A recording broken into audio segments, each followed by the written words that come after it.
சில நேரங்களில் நாம் உயிராக நம்பியவர்களே நம் முதுகில் குத்தும் துரோகிகளாக மாறுகிறார்கள். உழைப்பும் கண்ணீரும் மட்டுமே மிஞ்சும் வேளையில் அவமானங்களும் தோல்விகளும் நம்மை சுடுகாட்டுச் சாம்பலைப் போலச் சிதைக்கக்கூடும்.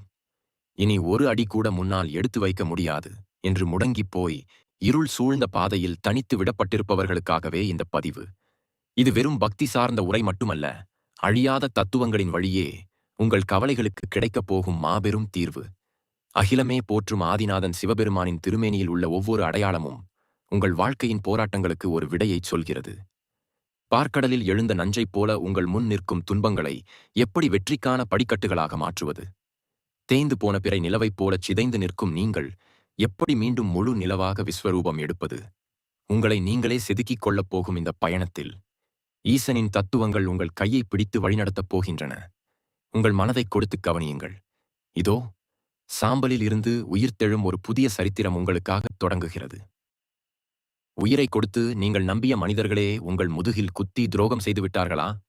இரவும் பகலுமாக எவ்வளவுதான் வியர்வை சிந்தி இரத்தம் சிந்தி உழைத்தாலும் உங்கள் கைகளில் இறுதியாக மிஞ்சுவதெல்லாம் தோல்வியும் அவமானமும் மட்டும்தானா? போதும், இந்த வாழ்க்கை இனிமேல் எழுந்து நிற்க ஒரு அடி கூட முன்னால் எடுத்து வைக்க முடியாது என்ற ஆறாத ரணத்தோடு இந்த நொடி நீங்கள் இருந்தால் சற்றே உலக சத்தங்களை மறந்து உங்கள் கண்களை மூடி அகிலமே போற்றும் கையிலை நாதனான சிவபெருமானை உங்கள் மனக்கண்ணில் ஆழமாக நிறுத்துங்கள். உலகமே கொண்டாடி தோழும் அந்த பரமேஸ்வரன் ஏன் அரண்மனைகளை துறந்து சுடுகாட்டில் கிடைக்கின்ற சாம்பலை தன் திருமேனி முழுவதும் பூசிக்கொண்டு காட்சி அளிக்கிறார் என்று என்றாவது ஒரு நாள் நீங்கள் சிந்தித்ததுண்டா? வீழ்ச்சியின் அதல பாதாளத்தில் விழுந்து கிடப்பவர்களை கைதூக்கி விடுவதற்காகவே எம்பெருமான் அப்படி ஒரு கோலத்தில் வீற்றிருக்கிறார். இது ஏதோ கடமைக்காக சொல்லப்படும் சாதாரண பக்தி சார்ந்த பதிவு மட்டுமல்ல. நீங்கள் இப்போது அணு அணுவாக அனுபவித்துக் கொண்டிருக்கும் விவரிக்க முடியாத வழிகளுக்கு ஈசனின் திருவுருவத்திலிருந்து நேரடியாக கிடைக்கப் போகும் மாபெரும் தீர்வு. உங்கள் வாழ்க்கையையே வேரோடு மாற்றி உங்களை உச்சத்தில் அமர வைக்கப் போகும் மிக உயர்ந்த தத்துவம். முழுமையாக உங்கள் மனதை கொடுத்து கவனியுங்கள்.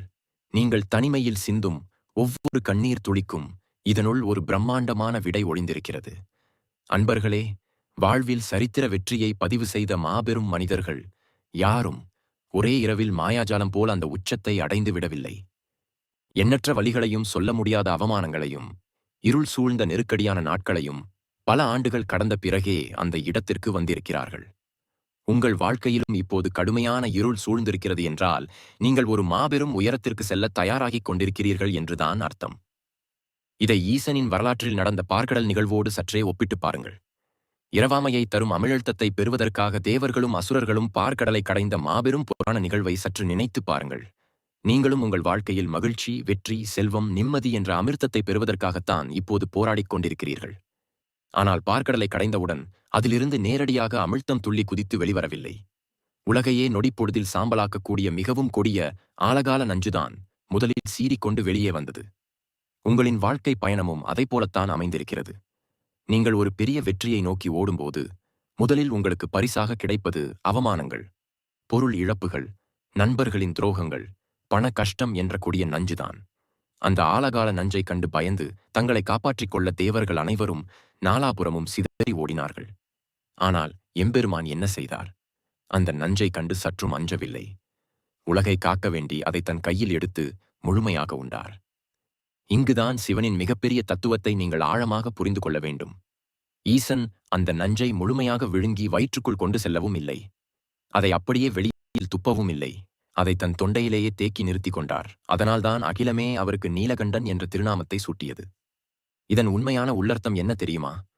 உங்கள் வாழ்வில் மற்றவர்கள் உங்களுக்கு தரும் அவமானங்களையும் கவலைகளையும் துரோகங்களையும் அப்படியே உங்கள் மனதிற்குள் ஆழமாக கொண்டு செல்லாதீர்கள். அது உங்களை உள்ளுக்குள் கொஞ்சம் கொஞ்சமாக அரித்து அழித்துவிடும். அதேபோல உங்களுக்கு ஏற்பட்ட வலியை அப்படியே கோபமாக மற்றவர்கள் மீதும் உடனே கொட்டி விடாதீர்கள். அது உங்களை சுற்றியுள்ள நல்ல உறவுகளையும் நாசமாக்கிவிடும். அந்த வலியை தொண்டையிலேயே வைத்துக் கொள்ளுங்கள்.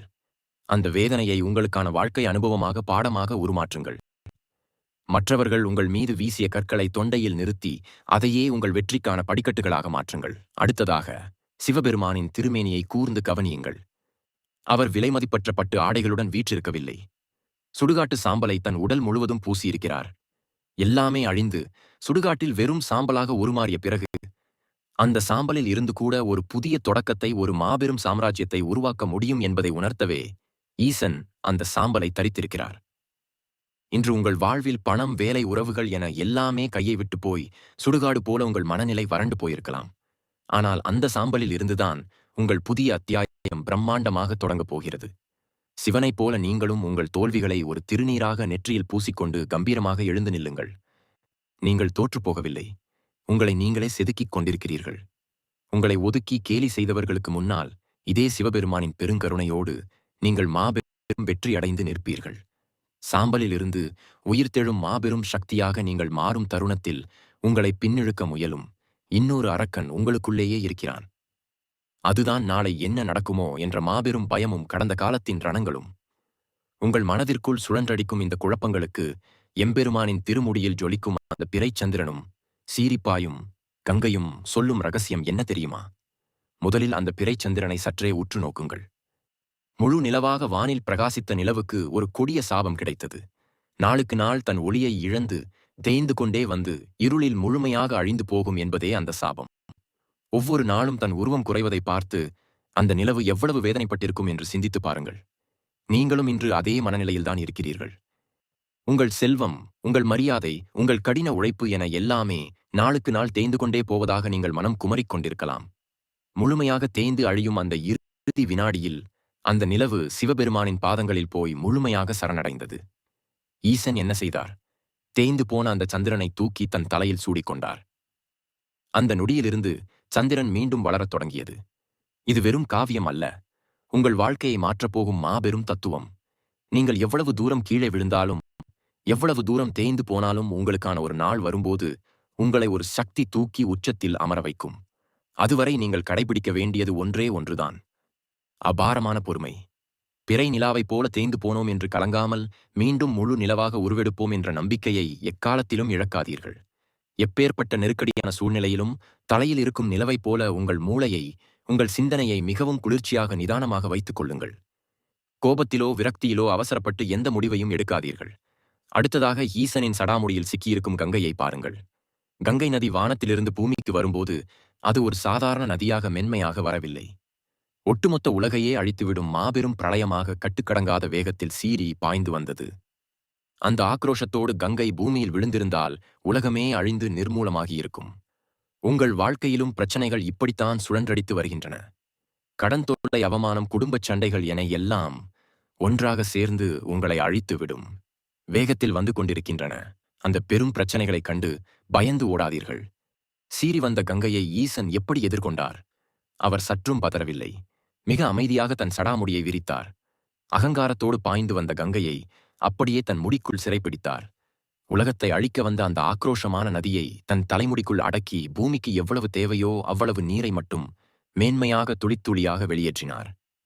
பிரச்சனைகள் உங்களை சுழண்டடிக்கும் போது உங்கள் மனதை சிவபெருமானின் சடாமுடியாக மாற்றுங்கள். எல்லா பிரச்சனைகளையும் ஒன்றாக பார்த்து பதறாதீர்கள். எல்லாவற்றையும் உங்கள் அபாரமான பொறுமைக்குள் சிறைப்பிடியுங்கள். முடிக்குள் சிக்கிய கங்கையைப் போல பிரச்சனைகளை ஒவ்வொன்றாக நிதானமாக பிரித்து தீர்க்க பழகுங்கள். உங்களை அழிக்க வந்த அதே பிரச்சனைகள் ஈசனின் தலையிலிருந்து இறங்கிய கங்கை எப்படி உலகை செழிக்க வைத்ததோ அப்படி உங்களை ஒரு மாபெரும் அனுபவசாலியாக மாற்றி உயர்த்தி பிடிக்கும். உங்களை பார்த்து ஏளனமாக சிரிப்பவர்கள் சிரிக்கட்டும். உங்கள் பொறுமையும் நீங்கள் வளரும் விதமும் அவர்களுக்கு மரண அடியாக விழ வேண்டும். கவலையை விடுங்கள், எழுந்து நில்லுங்கள். சிவனே போற்றி என மனதார உச்சரித்து உங்கள் அடுத்த அடியை மிக உறுதியாக எடுத்து வையுங்கள். உங்களின் மன உறுதியை கைவிடாமல் கம்பீரமாக நீங்கள் எழும் அந்த நேரத்தில் உங்களுக்கு மிக அவசியமான ஒன்று தெளிவான தொலைநோக்கு பார்வை. இங்குதான் ஈசனின் நெற்றிக்கண் தத்துவத்தை நீங்கள் முழுமையாக உணர வேண்டும். நம் அனைவருக்கும் முகத்தில் 2 கண்கள் இருக்கின்றன. இந்த 2 கண்களால் நாம் வெளி உலகத்தை பார்த்து பார்த்து உள்ளுக்குள் அழுது கொண்டே இருக்கிறோம். ஆனால் சிவபெருமானுக்கு மூக்கின் மேல் நெற்றியின் நடுவே ஒரு 3வது கண் இருக்கிறது. முக்கண்ணன் என்று அகிலமே அவரை போற்றுகிறது. அந்த நெற்றி கண் எதற்காக திறக்கப்பட்டது தெரியுமா? காமதேவன் எனப்படும் ஆசைகளையும் கவனச்சிதறல்களையும் எரித்துச் சாம்பலாக்கவே அந்த நெருப்பு கண் திறக்கப்பட்டது. இன்று முதல் உங்களை யார் அவமானப்படுத்தினார்களோ அவர்களை உங்கள் வார்த்தைகளால் திட்டாதீர்கள். உங்கள் உள்மனதில் இருக்கும் அந்த 3வது கண்ணின் பார்வையால் உங்களின் இலக்கை மட்டுமே கூர்ந்து கவனியுங்கள். உங்களை தாழ்த்தி பேசுபவர்களின் வார்த்தைகளை உங்கள் மாவுனத்தாலும் உழைப்பாலும் சுட்டு பொசுக்குங்கள். இதோடு நின்று விடாதீர்கள். ஈசனின் கழுத்தை சுற்றிக் கொண்டிருக்கும் அந்த பாம்பை கொஞ்சம் உற்று நோக்குங்கள். கொடிய பாம்பை சிவபெருமான் தனக்கு ஒரு அழகிய ஆபரணமாக அணிந்திருக்கிறார். இதன் பொருள் என்ன? நீங்கள் வாழும் இந்த சமூகத்திலும் விஷம் கக்கும் வார்த்தைகளால் உங்களை தீண்டிக் கொண்டே இருப்பவர்கள் கட்டாயம் இருப்பார்கள். அவர்களைக் கண்டு நீங்கள் பயந்து ஓடக்கூடாது. ஈசனைப் போல அந்த நஞ்சு கக்கும் மனிதர்களையும் உங்கள் அருகிலேயே வைத்துக் கொள்ளுங்கள். அவர்கள் கக்கும் விஷம் உங்களை ஒருபோதும் ஒன்றும் செய்ய முடியாது என்ற மாபெரும் மனநிலைக்கு உங்களை உயர்த்திக் கொள்ளுங்கள். உங்களை அழித்து விடலாம் என்று நினைத்த அதே மனிதர்கள் நாளை நீங்கள் மாபெரும் வெற்றியை அடையும்போது ஈசனின் கழுத்தில் இருக்கும் பாம்பைப் போல உங்கள் புகழை பார்த்து அமைதியாக படமெடுத்து ஆடுவார்கள். 3வது, கண்ணின் தீர்க்கமான பார்வையோடும் நாகாபரணத்தின் மிடுக்கோடும் உங்களின் இலக்கை நோக்கி பாய தயாராகிவிட்டீர்கள். ஆனால் அந்த பயணத்தில் உங்களுக்கு தேவையான ஆயுதம் என்ன தெரியுமா? நீங்கள் போருக்கு செல்வதைப் போல வாழ்க்கை போராட்டத்தை எதிர்கொள்ள ஈசனின் கையில் இருக்கும் அந்த சூலாயுதமும் உடுக்கையும் என்ன சொல்கின்றன என்பதை சற்று நிதானமாக கவனியுங்கள். முதலில் அந்த உடுக்கையின் ஒலியை கேளுங்கள். டம் டம் டம் என்று ஒலிக்கும் அந்த உடுக்கை வெறும் இசைக்கருவி அல்ல. அது மாபெரும் தத்துவத்தின் நாதம். நீங்கள் உற்று கவனித்தால் தெரியும். உடுக்கையின் 2 பக்கங்களும் பெரியதாக இருக்கும். ஆனால் நடுப்பகுதி மிகவும் குறுகலாக மெலிதாக இருக்கும். இது எதை குறிக்கிறது தெரியுமா? உங்கள் வாழ்க்கையின் தொடக்கம் என்பது மிகவும் பெரியதாக பிரம்மாண்டமாக பல வண்ண கனவுகளோடு இருந்திருக்கலாம். ஆனால் நீங்கள் வளர வளர காலம் செல்லச் செல்ல உங்கள் வாழ்க்கையின் அந்த நடுப்பகுதியில் உடுக்கையின் நடுப்பகுதியைப் போல இருபுறமும் அழுத்தப்பட்டு நெருக்கப்பட்டு சிறுத்து போய் மிகவும் கடினமான ஒரு சூழ்நிலையில் நீங்கள் இப்போது சிக்கியிருக்கிறீர்கள். எப்படியாவது இந்த நெருக்கடியிலிருந்து தப்பித்துவிட மாட்டோமா என்று மூச்சு திணறும் அளவுக்கு உங்கள் மனமும் உடலும் வாழ்க்கையும் உடுக்கையின் மைய பகுதியைப் போல இருக்கப்பட்டுவிட்டன. ஆனால் தத்துவத்தின் உண்மையான ரகசியம் என்னவென்றால், உடுக்கையின் அந்த மையப் பகுதியில்தான் ஒளியின் பிறப்பிடமே அமைந்திருக்கிறது. மையப் பகுதியை நீங்கள் விரலால் அழுத்தும் போதுதான் அதிர்வுகள் ஏற்பட்டு அந்த பெரிய பக்கங்களிலிருந்து மாபெரும் ஓசை எழும்புகிறது. நீங்கள் இப்போது அனுபவித்துக் கொண்டிருக்கும் இந்த நெருக்கடியும் அழுத்தமும் உங்களை அழிப்பதற்காக வந்தவை அல்ல. உடுக்கையின் நாதம் பிறப்பது போல உங்கள் வாழ்க்கையின் மாபெரும் வெற்றிக்கான பிரம்மாண்டமான தொடக்கத்திற்கான ஒளி பிறக்கப் போகும் தருணம் இது. இந்த அழுத்தத்தை தாண்டி வரும்போது உடுக்கையின் மறுபக்கம் எவ்வளவு பெரியதாக விரிவடைகிறதோ அதேபோல உங்கள் வாழ்க்கையும் மீண்டும் விரிவடைந்து உங்கள் வெற்றியின் நாதம் உலகெங்கும் ஒலிக்கும். நீங்கள் இழந்ததை விட பல மடங்கு பெரியதாக திரும்பப் பெறப்போகிறீர்கள். அந்த வெற்றியை பெற உடுக்கையின் நாதத்தோடு சேர்ந்து ஈசனின் மறுகையில் இருக்கும் அந்த சூலாயுதத்தை பாருங்கள். அது கூர்மையான 3 முனைகளை கொண்டது. அந்த 3 முனைகள் என்ன சொல்கின்றன? 1 உங்களின் எண்ணம், 2 உங்களின் செயல், 3 உங்களின் வாக்கு. நீங்கள் இப்போது தோற்றுவிட்டீர்கள் என்று நினைத்து முடங்கி கிடக்கிறீர்களா? இல்லை. உங்களின் எண்ணம், செயல், வாக்கு இந்த 3ம் ஒரே நேர்கோட்டில் கூர்மையான அந்த சூலாயுதத்தின் முனைகளைப் போல எந்த ஒரு தளர்வும் இல்லாமல் இலக்கை நோக்கி செயல்படத் தொடங்கும் ஒரு புதிய மனிதராக நீங்கள் உருவெடுக்கிறீர்கள். உங்களை வீழ்த்திய தடைகளை அந்த சூலாயுதத்தின் கூர்மையால் கிழித்தெறியுங்கள். உங்கள் எண்ணத்தில் தெளிவு, செயலில் வேகம், வாக்கில் உறுதி இந்த 3ஐயும் கையில் எடுத்துக் கொள்ளுங்கள். சூலாயுதத்தை பிடித்த ஈசனின் கைகளில் இருக்கும் நரம்புகளைப் போல உங்கள் மனதை இறுக்கிக் கொள்ளுங்கள். உடுக்கையின் ஓசையைப் போல உங்களின் உழைப்பு ஓயாமல் ஒலிக்கட்டும். ஈசன் உங்களுக்குள் இருக்கிறான். நீங்கள் வீழமாட்டீர்கள். எழுந்து நில்லுங்கள். சூழத்தின் கூர்மையோடும் உடுக்கையின் நாதத்தோடும் நீங்கள் பயணத்தை தொடங்கும்போது உங்களை தடுத்து நிறுத்த உங்கள் முன்னே வந்து நிற்கும் மிகப்பெரிய எதிரி யார் தெரியுமா? அது வெளி உலகத்தில் இல்லை. உங்களுக்குள்ளேயே ஒழிந்திருக்கும் பயம் மற்றும் தயக்கம் என்னும் கொடிய மிருகம்தான். இந்த மிருகத்தை எப்படி அடக்குவது? ஈசன் அமர்ந்திருக்கும் ஆசனத்தை சற்று உற்று பாருங்கள். அந்த பரம்பொருள் எதன் மீது அமர்ந்திருக்கிறார்? ஒரு புலித்தோலின் மீது. புலி என்பது எதை குறிக்கிறது? காட்டில் மற்ற விலங்குகளை வேட்டையாடி தின்னும் ஆக்ரோஷமான விலங்கு அது. மனித மனதிற்குள் இருக்கும் அடக்க முடியாத ஆசைகளையும் மற்றவர்களை பார்த்து அஞ்சும் மாபெரும் பயத்தையும் அகங்காரத்தையும் தான் அந்த புலி குறிக்கிறது. முனிவர்கள் சிலர் ஈசனை அழிக்க ஒரு கொடிய புலியை ஏவியபோது எம்பெருமான் சற்றும் பதறவில்லை. அந்த புலியின் அகங்காரத்தை அழித்து அதன் தோலை உரித்து அந்த பயத்தின் மீதே கம்பீரமாக அமர்ந்து கொண்டார். உங்கள் வாழ்க்கையிலும் ஏன் நம்மால் முடியாது, மற்றவர்கள் நம்மை வீழ்த்தி விடுவார்களோ, மீண்டும் தோற்றுப்போவோமோ என்ற பயம் ஒரு கொடிய புலியாக மாறி உங்களை அச்சுறுத்திக் கொண்டே இருக்கிறதா? இன்று முதல் அந்த பயத்தை கண்டு ஓடாதீர்கள். உங்கள் மனதிற்குள் இருக்கும் அந்த பயத்தை, அந்த தயக்கத்தை ஈசனைப் போல உரித்து போடுங்கள். உங்களுக்கு நேர்ந்த அவமானங்களையும் தோல்வியால் வந்த பயத்தையும் உங்களுக்கு கீழே போட்டு ஒரு புலித்தோலைப் போல மாற்றி அதன் மீது ஒரு மாபெரும் மனிதராக எந்த சலனமும் இல்லாமல் கம்பீரமாக அமருங்கள். பயத்தை நீங்கள் அடக்கி ஆள வேண்டுமே தவிர பயம் ஒருபோதும் உங்களை அடக்கி ஆளக்கூடாது. பயத்தை வென்ற பிறகு உங்களின் இந்த புதிய பயணத்தில் உங்களுக்கு தேவைப்படும் மாபெரும் குணம் எது தெரியுமா? ஈசனின் சன்னதிக்கு நேரே எந்த ஒரு சலனமும் இல்லாமல் இமைக்காமல் எம்பெருமானையே பார்த்துக் கொண்டிருக்கும் நந்தி பகவானை கவனியுங்கள். நந்தி என்பது மாபெரும் வலிமையின் அடையாளம். ஒரு மலையையே புரட்டிப் போடும் சக்தி கொண்ட பேருருவம் அது. ஆனால் அத்தனை பெரிய வலிமை தனக்குள் இருந்தாலும் அந்த நந்தி எந்த ஆக்ரோஷமும் இல்லாமல், கர்வம் இல்லாமல் தன் முழங்கால்களை மடித்து தரையில் மிகவும் அமைதியாக அமர்ந்திருக்கிறது. அதனுடைய கண்கள் வேறு எங்கும் திரும்பாமல் ஈசனை மட்டுமே குறியாக பார்த்துக் கொண்டிருக்கின்றன. நீங்கள் இப்போது அடைந்திருக்கும் இந்த தோல்விக்கு காரணம் உங்களுக்கு திறமையோ அல்லது வலிமையோ இல்லாதது அல்ல. உங்களின் கவனம் சிதறியதுதான் காரணம். நந்தி பகவானைப் போல உங்களுக்கான வலிமையை உங்களுக்குள் முழுமையாக சேமித்து வையுங்கள். இடையில் நடக்கும் எந்த கேலிகளுக்கும் விமர்சனங்களுக்கும் உங்கள் செவிகளை கொடுக்காதீர்கள். உங்கள் பார்வை ஈசனை நோக்கும் நந்தியைப் போல உங்களின் ஒற்றை இலக்கை மட்டுமே இமைக்காமல் பார்க்க வேண்டும். வலப்பக்கமோ இடப்பக்கமோ உங்கள் கவனம் கொஞ்சமும் திரும்பக்கூடாது. எவ்வளவு அவமானங்கள் வந்தாலும் நந்தியைப் போல பொறுமையாக இருங்கள். அந்த பொறுமை என்பது உங்களின் கோழைத்தனம் அல்ல. அது ஒரு மாபெரும் பாய்ச்சலுக்கான தயாரிப்பு. உங்கள் மனதிற்குள் இருக்கும் பயம் என்னும் புலியை உரித்து போட்டுவிட்டு நந்தியைப் போன்ற அசைக்க முடியாத கவனத்தோடு, முழுமையான நம்பிக்கையோடு உங்கள் அடுத்த அடியை எடுத்து வையுங்கள். ஈசனையே முற்றுமாக நோக்கும் நந்தி பகவானின் அசையாத கவனத்தோடு காத்திருக்கும் வேளையில் ஈசனின் திருமேனி முழுவதும் பளபளக்கும் அந்த வெண்ணிற திருநீரு உங்களுக்கு உணர்த்தும் மாபெரும் தத்துவம் என்ன என்பதை முழுமையாக உணர்ந்து கொள்ளுங்கள். இந்த உலகத்தில் நீங்கள் இழந்ததாக நினைக்கும் பணம், பொருள், வீழ்ந்துவிட்டதாக நினைக்கும் உங்கள் மதிப்பு, உங்களை விட்டு விலகிப்போன மனிதர்கள், இவை அனைத்துமே நிரந்தரம் இல்லாதவை. ஒரு நாள் இவை அனைத்தும் வெறும் சாம்பலாகத்தான் மாறப்போகின்றன. ஒரு பொருளை நெருப்பில் போட்டால் அது கருகும், மீண்டும் எரித்தால் அது சாம்பலாகும். ஆனால் அந்த சாம்பலை மீண்டும் யாராலும் எரிக்க முடியாது அல்லவா? சுடுகாட்டு சாம்பலை தன் திருமேனி முழுவதும் பூசியபடி புன்னகைக்கும் சிவபெருமான் உங்களுக்கு சொல்லும் செய்தி இதுதான். நீ எல்லாவற்றையும் இழந்துவிட்டாய். உன் வாழ்க்கை சாம்பலாகிவிட்டது என்று கலங்குகிறாயா? கவலைப்படாதே. இனி உன்னை யாராலும் எரிக்க முடியாது. இனி உன்னை யாராலும் அழிக்க முடியாது. நீங்கள் விழவே முடியாத ஒரு மாபெரும் உயரத்திற்கு தயாராகிவிட்டீர்கள். உங்களின் இந்த வீழ்ச்சி உங்கள் கதையின் முடிவு அல்ல. அது உங்கள் அகங்காரத்தையும் அறியாமையையும் சுட்டு பொசுக்கி உங்களை தூய்மைப்படுத்தும் ஒரு மாபெரும் யாகத்தீ. அந்த தீயிலிருந்து பிறக்கும் திருநீர்தான் உங்கள் புதிய தொடக்கம்.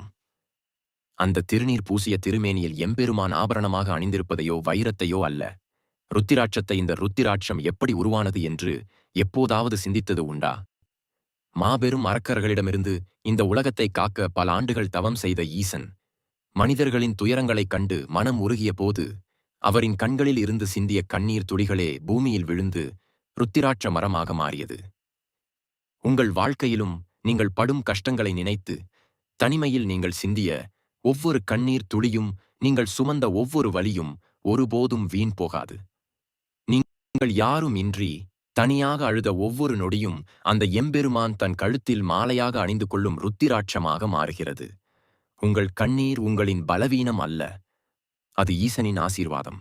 இனிமேல் உங்கள் வலிகளைக் கண்டு நீங்களே வெட்கப்படவோ அதை மற்றவர்களிடம் மறைக்கவோ வேண்டாம். ஈசன் எப்படி தன் கண்ணீர் துளிகளை உலகமே வணங்கும் ஆபரணமாக அணிந்து கொண்டாரோ, அதேபோல உங்கள் வலிகளையும் தோல்விகளையும் உங்களின் மாபெரும் அனுபவங்களாக உங்கள் பெருமையாக அணிந்து கொள்ளுங்கள். உங்களை ஏளனமாக பார்த்த அதே மனிதர்கள் முன்னால் சாம்பலிலிருந்து மீண்டெழும் நெருப்பாக நீங்கள் விஸ்வரூபம் எடுப்பீர்கள். ருத்திராட்சத்தின் மகத்துவத்தோடும் பஸ்மத்தின் தூய்மையோடும் உங்களின் கடந்த கால வேதனைகளை மாபெரும் அனுபவமாக நீங்கள் ஏற்றுக்கொண்ட அந்த தருணத்தில் உங்களை மீண்டும் கீழே தள்ள உங்கள் சொந்த மனமே ஒரு பெரும் சூழ்ச்சியை செய்யும். கடந்த காலத்தின் வழிகளை ஏற்றுக்கொண்டாலும் நாளை என்ன நடக்குமோ என்ற பதைபதைப்பு உங்களை அறியாமலேயே உங்களுக்குள் எழும். இந்த மனப்போராட்டத்திற்கு ஈசனின் திருக்கரங்களில் இருக்கும் 2 மாபெரும் அடையாளங்கள் உங்களுக்கு விடை சொல்கின்றன. முதலில் எம்பெருமானின் இடது திருக்கரத்தில் துள்ளி குதிக்கும் அந்த மானை சற்றே உற்று நோக்குங்கள். காட்டில் வாழும் விலங்குகளிலேயே ஒரு நொடி கூட ஓரிடத்தில் நிலையாக நிற்காத, எதை கண்டாலும் பயந்து மிரண்டு ஓடும் ஒரு விலங்கு உண்டென்றால் அது மான் மட்டும்தான். ஈசன் ஏன் அந்த மானை தன் கையில் வைத்திருக்க வேண்டும்? அந்த மான் வேறு எதுவுமே இல்லை, உங்கள் மனம்தான் அது. இன்று நீங்கள் படும் துன்பங்களையெல்லாம் பார்த்து உங்கள் மனம் அந்த மானைப் போலத்தான் நிலையற்று தவித்துக் கொண்டிருக்கிறது. ஆனால் அந்த பதைபதைக்கும் மானை சிவபெருமான் தன் 2 விரல்களால் மிக எளிதாக பிடித்து தன் கட்டுப்பாட்டிற்குள் வைத்திருக்கிறார். உங்களின் மனம் எவ்வளவுதான் பயந்து ஓடினாலும் அதை உங்கள் கட்டுப்பாட்டிற்குள் கொண்டு வாருங்கள் என்பதே ஈசன் உங்களுக்கு உணர்த்தும் மாபெரும் தத்துவம். பயத்தில் ஓடும் மனதின் பின்னால் நீங்கள் ஓடாதீர்கள். அந்த மனதை உங்கள் அறிவின் பிடிக்குள், உங்கள் நம்பிக்கையின் பிடிக்குள் கொண்டு வாருங்கள். உங்கள் மனதின் ஓட்டத்தை நீங்கள் என்று உங்கள் கைகளில் அடக்குகிறீர்களோ அன்றே உங்கள் பாதி பிரச்சனைகள் முடிந்துவிடும். அந்த மனதை கட்டுப்படுத்திய பிறகு ஈசனின் வலது திருக்கரத்தில் இருக்கும் அந்த மழு என்னும் ஆயுதத்தை பாருங்கள். ஒரு கோடாரியை போன்ற அந்த ஆயுதம் எதை குறிக்கிறது தெரியுமா? ஒரு மரம் செழிப்பாக வளர வேண்டும் என்றால் அதில் பட்டுப்போன கிளைகளையும் காய்ந்து போன இலைகளையும் வெட்டி எறிய வேண்டும். உங்கள் வாழ்க்கையிலும் நீங்கள் மீண்டும் துளிர்விட்டு வளர வேண்டும் என்றால் உங்களை சுற்றி இருக்கும் சில தேவையற்ற விஷயங்களை வெட்டி எறிய வேண்டும். அது உங்களை எப்போதும் குறை சொல்லிக் கொண்டே இருக்கும் மனிதர்களாக இருக்கலாம், அல்லது உன்னால் முடியாது என்று உங்களை தடுக்கும் உங்களின் தாழ்வு மனப்பான்மையாக இருக்கலாம். ஈசன் கையில் இருக்கும் அந்த கோடாரியை உங்கள் சிந்தனையாக மாற்றுங்கள். உங்கள் முன்னேற்றத்திற்கு தடையாக இருக்கும் அத்தனை எதிர்மறை எண்ணங்களையும் அந்த மழுவை கொண்டு ஒரே வீச்சாக வெட்டி எறியுங்கள். ஒரு கையில் உங்கள் மனதை மானைப் போல கட்டுப்பாட்டிற்குள் வைத்துக்கொண்டு மறுகையில் உங்களை தடுக்கும் தடைகளை கோடாரியால் வெட்டி வீழ்த்திவிட்டு கம்பீரமாக முன்னேறி வாருங்கள். அலைப்பாயும் மனதை சிறைப்பிடித்து உங்களை முடக்கும் தடைகளை வெட்டி எறிந்த பின்னர் இப்போது உங்கள் பார்வையை ஈசனின் பாதங்களை நோக்கி திருப்புங்கள். ஆனந்த தாண்டவமாடும் நடராஜ பெருமானின் வலது காலடியில் ஒரு அரக்கன் மிதிப்பட்டு தரையில் வீழ்ந்து கிடப்பதை கண்டிருப்பீர்கள். அவனது பெயர் முயலகன். இந்த முயலகன் வேறு யாரும் அல்ல, அவன்தான் அறியாமை மற்றும் அகங்காரம் என்னும் மாபெரும் அரக்கன். நீங்கள் இன்று வாழ்க்கையில் இவ்வளவு தூரம் வீழ்ந்து கிடக்கிறீர்கள் என்றால் அதற்கு 2 வகையான அகங்காரங்கள் காரணம். ஒன்று, நமக்கு எல்லாம் தெரியும் என்று ஒரு காலத்தில் உங்களுக்குள் இருந்திருக்கக்கூடிய சிறு அகங்காரம். மற்றொன்று, இவனை நாம் எளிதாக அழித்து விடலாம் என்று உங்களை சுற்றியுள்ளவர்கள் உங்கள் மீது காட்டிய மாபெரும் அகங்காரம். அந்த அரக்கனை ஈசன் எப்படி எதிர்கொள்கிறார் என்பதை மிக நுட்பமாக கவனியுங்கள். ஈசன் அந்த அரக்கனை கொல்லவில்லை. மாறாக அவனை அப்படியே தரையில் தள்ளி அவனது முதுகின் மீது தன் வலது பாதத்தை வைத்து அழுத்தி அதன் மீது நின்று கொண்டு மிக அழகாக தன் ஆனந்த தாண்டவத்தை ஆடுகிறார். இதன் மூலம் ஈசன் உங்களுக்கு உணர்த்தும் பாடம் என்னவென்றால், உங்களை அவமானப்படுத்தியவர்களின் அகங்காரத்தையும் உங்களை கேலி செய்தவர்களின் அறியாமையையும் நீங்கள் கோபத்தால் அழிக்க நினைக்காதீர்கள். அவர்களை அப்படியே உங்கள் காலடியில் தள்ளிவிடுங்கள். அவர்கள் உங்களை நோக்கி வீசிய அவமானங்களை உங்கள் பாதங்களுக்கு கீழே மிதித்து வையுங்கள். அந்த அவமானங்களின் மீது, அந்த தோல்விகளின் மீது உங்கள் கால்களை உறுதியாக பதித்து நில்லுங்கள். உங்களை வீழ்த்த நினைத்தவர்களின் அகங்காரத்தையே உங்கள் வெற்றிக்கான மேடையாக மாற்றுங்கள். ஈசன் எப்படி அந்த முயலகனின் மீது நின்றபடி உலகமே வியக்கும் நடனத்தை ஆடினாரோ, அதேபோல நீங்களும் உங்கள் தோல்விகளை மிதித்து நின்று கொண்டு உங்கள் மாபெரும் வெற்றியின் தாண்டவத்தை ஆடத் தொடங்குங்கள். உங்களை சிறுமைப்படுத்தியவர்களின் அகங்காரத்தை காலடியில் நசுக்கிவிட்டு பெருமிதத்தோடு நிற்கும் இந்த நொடியில் உங்களை சுற்றி என்ன நடக்கிறது என்பதை சற்று நிதானமாக கவனியுங்கள். உங்கள் காலடியில் தடைகள் வீழ்ந்து கிடந்தாலும் உங்களை சுற்றிலும் இன்னமும் பிரச்சனைகள் சூழ்ந்து கொண்டேதான் இருக்கின்றன அல்லவா? ஒரு பக்கம் கடன்களின் நெருக்கடி, மறுபக்கம் துரோகம், இன்னொரு பக்கம் உங்களை வீழ்த்து நினைப்பவர்களின் சூழ்ச்சிகள் என தப்பிக்கவே முடியாதபடி 4 புறமும் ஒரு மாபெரும் நெருக்கடி உங்களை சுற்றி வளைத்திருக்கிறது என்று நீங்கள் அஞ்சி நடுங்கிக் கொண்டிருக்கலாம். இந்த சூழ்நிலையை அப்படியே நடராஜ பெருமானின் திருவுருவத்தோடு ஒப்பிட்டு பாருங்கள். அந்த எம்பெருமான் ஆனந்த தாண்டவம் ஆடும்போது அவரை சுற்றி திருவாசி என்று அழைக்கப்படும் ஒரு மாபெரும் நெருப்பு வளையம் அவரை முழுமையாக சுற்றி வளைத்திருக்கிறது. எந்த பக்கம் திரும்பினாலும் கொழுந்துவிட்டு எரியும் அக்கினி பிழம்புகளானால் அந்த எரியும் நெருப்பு வளையத்திற்கு நடுவில் நின்று கொண்டு ஈசன் என்ன செய்து கொண்டிருக்கிறார்? அவர் அஞ்சி நடுங்கவில்லை, தப்பிக்க வழி தேடி ஓடவில்லை. அந்த பெரும் நெருப்பிற்கு நடுவில் ஆழப்பெரிய அமைதியோடும் உதட்டில் ஒரு மென்மையான புன்னகையோடும் பிரபஞ்சமே வியக்கும் தன்னுடைய ஆனந்த தாண்டவத்தை ஆடிக்கொண்டிருக்கிறார். உங்களை சுற்றி இப்போது எரிந்து கொண்டிருக்கும் பிரச்சனைகள் என்னும் நெருப்பு வளையமும் இந்த திருவாசியை போன்றதுதான். நெருப்பிற்கு 2 குணங்கள் உண்டு. அது காய்ந்த சருகுகளை சுட்டு பொசுக்கி சாம்பலாக்கும். ஆனால் அதே நெருப்புதான் மாசடைந்த தங்கத்தை புடம் போட்டு அதன் அழுக்குகளை நீக்கி தூய தங்கமாக மாற்றும். நீங்கள் காய்ந்த சருகு அல்ல, நீங்கள் மாசடைந்த தங்கம். இது உங்களை சுற்றியுள்ள போலியான மனிதர்களை, உங்களுக்குள் இருக்கும் தேவையற்ற பயத்தை சுட்டு பொசுக்குவதற்காக பிரபஞ்சம் உருவாக்கிய மாபெரும் தூய்மைப்படுத்தும் நெருப்பு. இந்த நெருப்பு வளையத்தை தாண்டி வரும்போது நீங்கள் எந்த பயமும் இல்லாத ஒரு மாசற்ற தூய தங்கமாக உருமாறி வெளியே வருவீர்கள். அது மட்டுமல்ல, அந்த திருவாசி ஒரு மாபெரும் பாதுகாப்பு அரண். ஈசன் ஆடும் அந்த புனிதமான நடனத்தை எந்த ஒரு தீய சக்தியும் நெருங்கிவிடக்கூடாது என்பதற்காக உருவாக்கப்பட்ட கவசம் அது. இன்று உங்களுக்கு வந்திருக்கும் இந்த தொடர் கஷ்டங்களும் அப்படித்தான். இந்த நெருக்கடியான காலகட்டம் உங்களை யார் உண்மையாக நேசிக்கிறார்கள், யார் உங்களுடன் போலியாக நடிக்கிறார்கள் என்பதை உங்களுக்கு தெளிவாக அடையாளம் காட்டிவிடும். எனவே உங்களை சுற்றி எரியும் பிரச்சனைகளைக் கண்டு கலங்காதீர்கள். இந்த நெருப்பு என்னை அழிக்கப் போவதில்லை. என்னை பட்டை தீட்டப் போகிறது என்ற அசைக்க முடியாத நம்பிக்கையை உங்கள் இதயத்தில் நிறுத்துங்கள். அந்த நடராஜ பெருமானின் உதட்டில் இருக்கும் அந்த சிறு புன்னகையை உங்கள் முகத்திலும் கொண்டு வாருங்கள். என்னை பார்த்து கொள்ள அந்த எம்பெருமான் இருக்கிறான் என்ற அந்த புன்னகை உங்கள் முகத்தில் மாறாமல் இருக்கட்டும். நெருப்பு வளையத்திற்கு நடுவே எவ்வித சலனமும் இல்லாமல் புன்னகையோடு ஆனந்த தாண்டவமாடும் அந்த எம்பெருமானை பார்த்து வியந்து நிற்கும் இந்த மாபெரும் தருணத்தில் இப்போது உங்கள் கண்களை மூடி ஒரு கணம் உங்களையே நீங்கள் உற்று பாருங்கள். ஆரம்பத்தில் எல்லாமே முடிந்துவிட்டது என்று கண்ணீரோடு நின்று கொண்டிருந்த நீங்கள் இப்போது எங்கே இருக்கிறீர்கள்? உங்களை அழிக்க வந்த அவமானங்கள் என்னும் ஆழகால நஞ்சை தொண்டையில் நிறுத்தி எல்லாமே அழிந்து சுடுகாட்டு சாம்பல் ஆனாலும் அதையே திலகமாக பூசி தேய்ந்து போன பிறை நிலவாக நீங்கள் இருந்தாலும் மீண்டும் முழு நிலவாக வளர்வேன் என்ற நம்பிக்கையை தலையில் சூடி உலகையே அழிக்கும் வேகத்தில் வந்த கங்கையை பொறுமையாக சிறைப்பிடித்து நெற்றி கண்ணால் கவன சிதறல்களை பொசுக்கி கொடிய மனிதர்களை கழுத்தில் பாம்பாக அணிந்து உடுக்கையின் நாதத்தைப் போல உங்கள் உழைப்பை ஒலிக்கவிட்டு சூலாயுதத்தின் கூர்மையைப் போல எண்ணம் சொல் செயலை ஒன்றாக்கி பயம் என்னும் புலியின் தோலை உரித்து போட்டு நந்தியைப் போன்ற அசைக்க முடியாத கவனத்தோடு கடந்த கால வலிகளை ருத்ராட்சமாக அணிந்து அலைப்பாயும் மனதை மானை போல ஒரு கையில் அடக்கி தடைகளை கோடாரியால் வெட்டி வீழ்த்தி ஏளனம் செய்தவர்களின் அகங்காரத்தை காலடியில் மிதித்து இப்போது பிரச்சனைகள் என்னும் நெருப்பு வளையத்திற்கு நடுவில் எவ்வித பயமும் இல்லாமல் நீங்கள் மாபெரும் வெற்றியாளராக கம்பீரமாக எழுந்து நிற்கிறீர்கள். ஆம் அன்பர்களே, இத்தனை நெருக்கடிகளையும் வலிகளையும் கடந்து வந்த நீங்கள் இப்போது சாதாரண மனிதர் அல்ல. ஈசனின் தத்துவத்தை முழுமையாக உணர்ந்த தடையற்ற மாபெரும் சக்தி நீங்கள். நீங்கள் இழந்ததாக நினைத்தவையெல்லாம் உங்களை பட்டை தீட்ட பிரபஞ்சம் நடத்திய நாடகம் என்பதை இப்போது உணர்ந்திருப்பீர்கள்.